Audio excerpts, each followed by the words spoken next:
to Rove Live. John Travolta and Hugh Jackman, the stars of Swordfish, are still with us. Now, I mentioned earlier about, with you, Hugh, about Halle Berry and the $1 million to bare her breasts. Now, John, something I read in the paper over the weekend, and please correct me if I'm wrong, supposedly your sperm is worth $2 million. That's $1982. Really? 2001, it might be a whole different story. It might be less, it might be more. I don't know. What happened? What happened with that? Well, what the story you heard, I was running, look, I've been around a long time. I was running out of stories to tell in America, okay? So I remembered this antique story about when I was in this movie called Staying Alive, and I was in this rip-roaring shape. And I remember this very wealthy Beverly Hills woman had called my lawyer and offered him, to me, $1 million for my sperm. So the joke was that was $1 million in 1982. What would it be today? You see?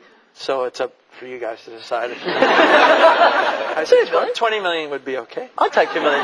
Now, of course, you mentioned Staying Alive. Yes. One of my favourites is Saturday Night Fever, and just something I wanted to show you here. I have the Saturday Night Fever album cover, but what I have is an even more classic Sesame Street Fever. Where you have been replaced by Grover from Sesame Street. That's pretty cool. What a good replacement he is. Do you get a say in stuff like that?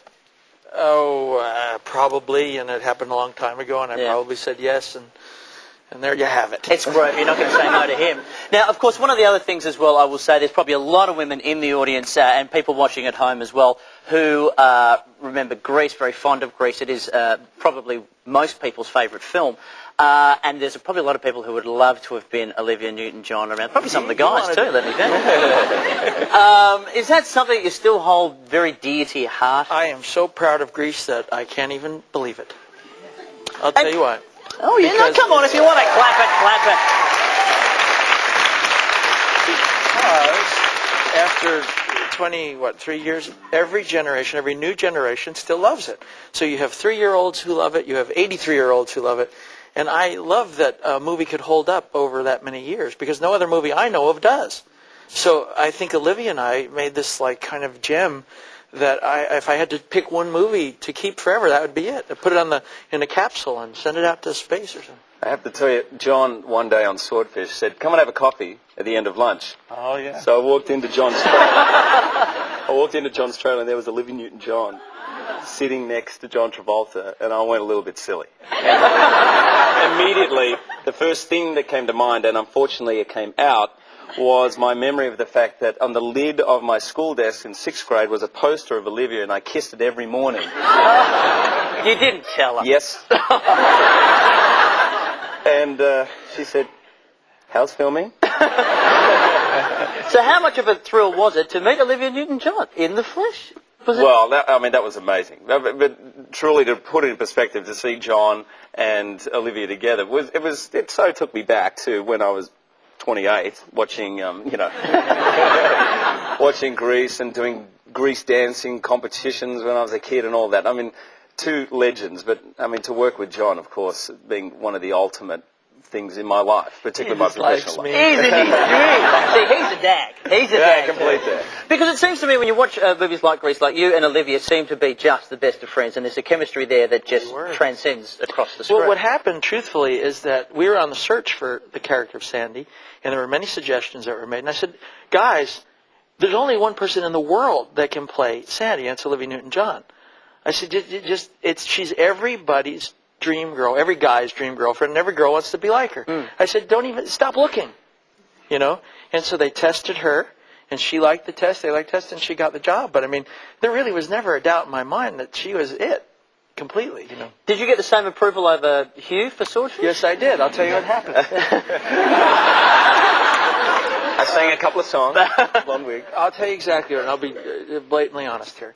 I was told this new actor, Hugh Jackman, is in a movie called X-Men. And they really want to cast it.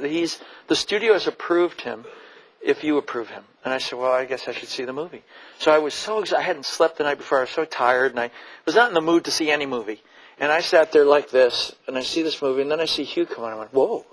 I said, geez, he's like Clint Eastwood or Sean Connery or someone. And then I kept watching him, and he kept on getting more powerful and stronger. And I said, oh, this is the guy for the movie. There's no doubt about it. So after the movie was over, I called the head of the studio and said, it's a done deal.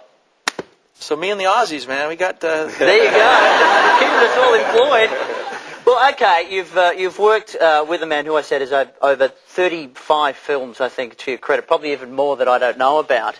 Do you have any tips for the little punk sitting next to you on how to make it in the big wide world? Oh, God, he needs no advice. I mean, we have fun, my giving him advice, but the truth is, Hugh has a tremendous capacity to estimate properly what he should do in his life.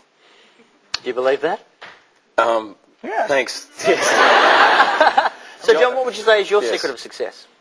I don't know. I think there's many secrets to success, but all taking it with a grain of salt, I'd imagine, and not taking it too seriously, and yet taking it very responsibly. Some balance there, you know. After my first failure I ever had, I was so devastated because I was treated like I had sunk the Titanic. I said, okay, there's something wrong here. If you know, there's a joke about a brain surgeon operating on a person, and the other brain surgeon says, God, if you slip and cut this nerve, this person's going to die. And the other surgeon says, relax, it's not a movie. You see? But I realized very early on that the success of movies were taken too seriously. So once you get over the idea that they're really just a movie, and you take the good with the bad and the ups with the downs, then you fare it better. So fortunately, you and I have a giant success together in the United States with Swordfish. Yep. We're number 1 this week. Well, congratulations. Now, are you going to be a very good host and show John around the country while he's here? Oh, yeah. We're starting in Melbourne, and we're going up to Sydney, and I have an 18-hour-day itinerary for you. We're going to the zoo, we're going everywhere. And if you get the chance, the big pineapple. Yes. I was thinking the big banana, but you're right, Rove. It's big, it's a pineapple, it's a big pineapple. You have to see it to believe it. But I wish you all the best of success with both your careers. I think you're going to be fine. Swordfish does open around the country very soon. Check it out. It's going to be a huge flick. Will you please thank John Travolta and Hugh Jackman. Thanks, guys. Thank you, John.